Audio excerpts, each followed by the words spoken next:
আসসালামু আলাইকুম। আবু সাইদকে পুলিশ যেভাবে গুলি করে হত্যা করেছে এটা আসলে স্বাধীন সার্বভৌম বাংলাদেশে আশা করা যায় না। 56% যে কোটার ব্যাপারটা এটা এক কথায় অমানবিক। তাছাড়া বাংলাদেশের বর্তমান যে পরিস্থিতি এটা আসলে খুবই দুঃখজনক। এরকম বাংলাদেশে আমরা কখনো চাই না।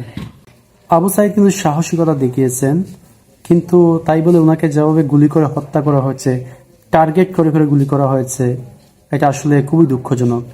এরকম কোনো পরিস্থিতি আমার মনে হয় না তৈরি হয়েছিল যে তাকে গুলি করে হত্যা করতেই হবে। একটা দরিদ্র পরিবারের মেধাবী সন্তান এভাবে গুলি করে আসলে ঠিক হয় না। হয়তোবা তার বিরুদ্ধে অন্য কোনো ব্যবস্থা নেওয়া যেত, কিন্তু একা একটা ছেলে দাঁড়িয়ে আছে, এতগুলো পুলিশ প্রশাসন ওনারা গুলি করে হত্যা করেছেন, এটা আসলে স্বাধীন সার্বভৌম বাংলাদেশে মানা যায় না। খুবই দুঃখজনক, হৃদয় বিদারক। এরকম পরিস্থিতির আমরা শিকার হতে চাই না, এরকম পরিস্থিতি আমরা দেখতে চাই না। কোটার ব্যাপারটা দেখেন, 56% হচ্ছে কোটা। আমিও কিন্তু এই কোটার বিরুদ্ধে। তাই বলে এটা নয় যে কোটা একদম বাদ দিয়ে দিতে হবে। আমার কথা হচ্ছে একটা নির্দিষ্ট মাত্রায় থাকুক, পরিমিত মাত্রায়। কিন্তু এই যে একটা 56% হচ্ছে কোটা আর বাকিগুলো হচ্ছে মেধাবীদের জন্য 44%, এটা আসলে অমানবিক, এটা মানা যায় না।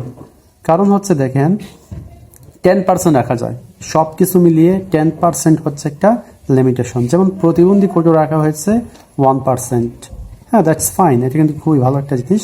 কিন্তু অন্যান্য যে কোটা রাখা হয়েছে, ধরেন নারী কোটা, তারপর হচ্ছে জেলা, ক্ষুদ্র নিগোষ্ঠী, এগুলোর পার্সেন্টেজ কমিয়ে কমিয়ে রাখা সবচেয়ে বেস্ট হয়।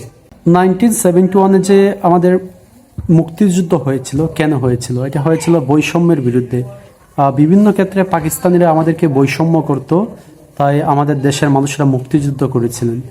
এখন যদি মুক্তিযোদ্ধাদের জন্য 30% কোটা দেওয়া হয়, এটা আসলে খুবই দুঃখজনক। হ্যাঁ, তারা যেহেতু দেশের জন্য অবদান রেখেছেন, তাদেরকে অবশ্যই একটা এক্সট্রা ফেসিলিটি দেওয়া যেতেই পারে। হ্যাঁ, বাংলাদেশ সরকার দিচ্ছেন, ওনার জন্য একটা নির্দিষ্ট ভাতা, ঘর বাড়ি তৈরি করে দিচ্ছেন, তারপর চাকরির ব্যবস্থা করছেন ওনার সন্তানের জন্য, নাতিপতির জন্য। কিন্তু এই যে 30%, এটা কিন্তু অমানবিক। এখানে হচ্ছে পার্সেন্টেজটা 5% রাখা যায়, 5% হলে কিন্তু মানানসই। তাছাড়া বর্তমান যে বাংলাদেশের পরিস্থিতি, বাংলাদেশের যারা নীতি নির্ধারক আছেন তারা চাইলেই কিন্তু এটাকে নিয়ন্ত্রণে আনতে পারেন। হ্যাঁ, আমিও জানি যে হাইকোর্টের রায়ের পর থেকে কিন্তু এরকম একটা পরিস্থিতি তৈরি হয়েছে।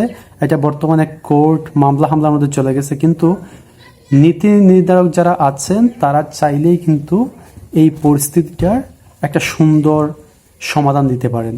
এটা কিন্তু অসম্ভব কিছু না, খুবই সিম্পল একটা বিষয় ওনাদের কাছে। কিন্তু যেভাবে পরিস্থিতি বেগতিক হচ্ছে, এটা খুবই দুঃখজনক।